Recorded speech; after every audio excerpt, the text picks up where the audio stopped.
Kamu tahu nggak sih, Hari Pendidikan Nasional memang sudah lewat. Tapi ada satu hal penting yang jangan sampai ikut lewat. Perhatian kita pada pendidikan di Indonesia. Beberapa hari lalu, Indonesia memperingati Hari Pendidikan Nasional. Bukan sekedar momen seremonial, tapi pengingat bahwa pendidikan adalah pondasi penting untuk masa depan bangsa. Dulu, tidak semua anak punya kesempatan yang sama untuk belajar. Banyak yang hanya bisa memandang sekolah dari kejauhan, dengan harapan sederhana, bisa duduk di kelas dan menuntut ilmu.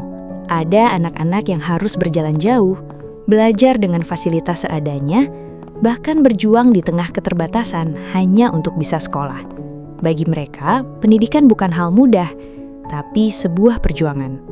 Lalu lahirlah pemikiran besar yang mengubah arah pendidikan Indonesia, bahwa pendidikan seharusnya memerdekakan manusia, bukan sekedar mengisi kepala dengan pelajaran.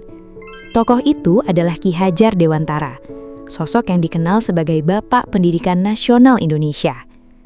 Namanya terus dikenang karena perjuangannya membuka jalan bagi pendidikan yang lebih manusiawi dan bermakna.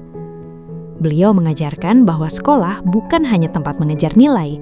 Sekolah adalah tempat anak-anak belajar berpikir, belajar berani, dan belajar menjadi pribadi yang utuh.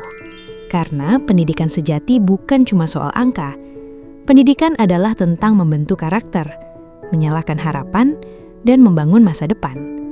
Dari ruang kelas yang sederhana, bisa lahir guru, dokter, petani cerdas, ilmuwan, pemimpin, dan generasi yang membawa perubahan besar bagi negeri ini. Semua bermula dari satu kesempatan untuk belajar. Tapi setelah Hari Pendidikan Nasional lewat, pertanyaannya tetap sama. Apakah hari ini semua anak Indonesia sudah benar-benar mendapat akses pendidikan yang layak? Apakah pendidikan yang bermutu sudah bisa dirasakan oleh anak-anak di kota maupun di pelosok negeri? Atau masih ada mereka yang harus berjuang lebih keras hanya untuk mendapatkan hak yang sama? Hari Pendidikan Nasional memang sudah lewat, tapi perjuangan untuk pendidikan yang adil, bermutu, dan merata belum selesai.